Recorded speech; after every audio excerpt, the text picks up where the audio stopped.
almost 2 months of flights being grounded, the government has allowed airlines to resume operations now, but there will be strict restrictions and procedures. Let's see about that in this episode. India's airlines have resumed operations including at coronavirus hotspots of Delhi and Mumbai, which has the country's busiest airports. These airports have started to function after 2 months of being remained closed. While the government has allowed airlines to operate from all airports, the airlines will take the final decision on which airports to include in their network depending on demand. This will depend on a number of factors, including whether the respective states have allowed public transport to and from airports.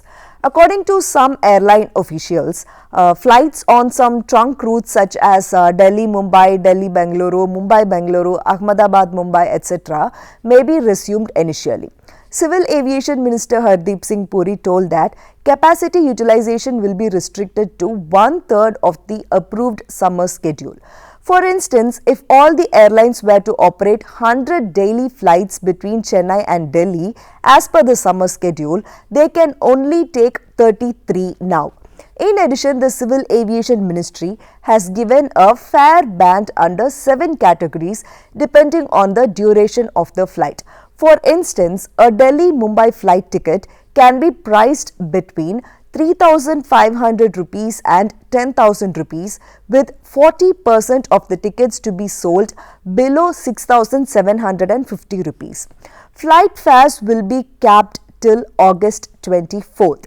The Aviation Ministry issued detailed guidelines for passengers, airlines, airport operators and other agencies that are included in flight travel, as the focus will now be on ensuring physical distance between passengers and minimizing contagion through contact and through frequently touched surfaces. There will be no in-flight meal services for passengers, and obviously passengers will be required to wear a face mask and reach the airport at least 2 hours prior to departure. Passengers who have their flight in the next 4 hours will only be allowed to enter the airport. Before their entry, thermal screening of all passengers will be done. Social distancing norms will have to be followed at the screening zones, entry gates, airport terminal, etc. Passengers will be reminded of the norms through display systems and boards at the airport.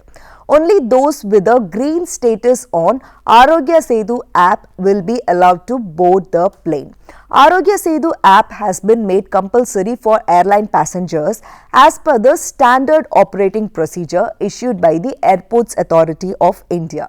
All departing passengers must compulsorily be registered with Arogya Setu app on their mobiles, and it will be verified by the CISF or airport staff at the entry gate. AAI has noted that the app will not be mandatory for children below the age of 14 years who will be taking the flight. Moreover, passengers not showing green on Arogya Setu app will not be allowed to enter the airports. Arogya Setu has already been made mandatory for train passengers in the country. Now, coming back to flight travel.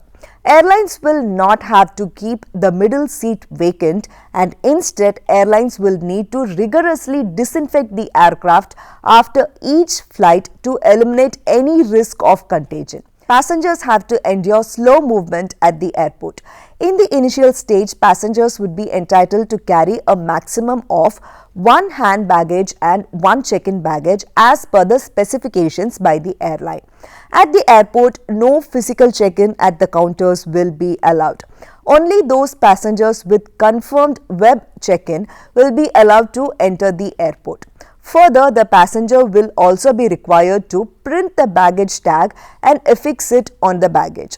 The government has advised vulnerable people such as very elderly, pregnant women or passengers with health issues to avoid air travel. There will be a waiting area after the scrutiny hold area where passengers have been advised to maintain social distancing and sanitization protocols. Chairs for seating will also be open, but those marked not for use should not be occupied. Food and beverages and retail outlets inside the airport terminal building are open, but passengers have been advised to maintain hygiene and social distancing. While boarding, passengers should self-check-in using their boarding passes by scanning it at the equipment near the boarding gate. Passengers will be provided a safety kit which will have 3-layered surgical masks, face shield and sanitizers from their airlines at the boarding gates. They will be asked to wear the mask, face shield and sanitize their hands before proceeding to the boarding gate. Inside the aircraft, no meal services will be made available, nor will newspapers, magazines and even on-board sale of items being prohibited to minimize physical contact. Passengers have been advised to minimize use of the lavatory and to avoid any non-essential movement in the aisles. Passengers will not be allowed to consume any eatables during the flight except on grounds of health requirements. Additionally, water bottles will be made available by the airline in the galley area or on the seats. If any passenger feels uncomfortable or fatigued or has a cough, it should be brought to the notice of the crew. Airlines have been advised to clean and sanitize the lavatories after every 1 hour of flight and to clear the seat pockets of all items except the safety card, which will be replaced or sanitized after every flight. After the flight lands, the airlines have been asked to ensure that passengers exit in a sequence to avoid crowding. The baggage will arrive in batches and the passengers are advised to wait in the hold area. The airport operators will have social distance markings like circle around the baggage collection carousel. Passengers will be allowed to take only authorized taxis to leave the airport. Most importantly, they will need to follow the health protocols as prescribed by the destination state or union territory government. This will determine whether or not an arriving passenger should undergo a quarantine period. Ideally, the passengers need not undergo repetitive quarantining, but the ultimate decision will rest on the states. The resumption of flights will somewhat help ease the financial burden on airlines who had to bear high fixed costs amid nearly zero revenues during the lockdown. As airlines are now operating after several weeks, we all have one question in our mind. Will there be demand for air travel? Experts say demand for air travel will peak around a week or so post May 25th, since a lot of people who were stranded would return to their safe zones. After that, there is a strong likelihood that the demand would go down. As per some estimates, nearly 80% of air travel demand would get wiped out over the next 3 months. That's because nearly 40% of air travel is driven by leisure, and until a cure is found, this sector would remain fragile as holiday travelers prefer their private vehicles for a trip. Even though the demand from business segment, which is 60% of the overall demand, is expected to be better than leisure, the overall demand would definitely shrink. Much like the hotel sector, where operators are finding it hard to keep their establishments running, experts believe that it might come to a point where airlines find it unprofitable to keep the operations running. In a normal situation, nearly 40% of the airline's expenses are fixed for salaries, leases, etc., and 30% is fuel cost.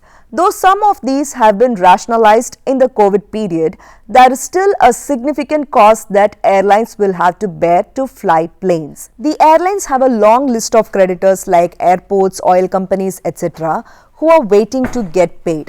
This is on top of the 3,700 crore rupees of pending refunds to the passengers who cancelled their tickets because of the nationwide lockdown. Some airlines have stopped paying staff salaries from April. Operating flights at weak load factors would aggravate their losses when they are already facing huge financial challenges over the past 2 months.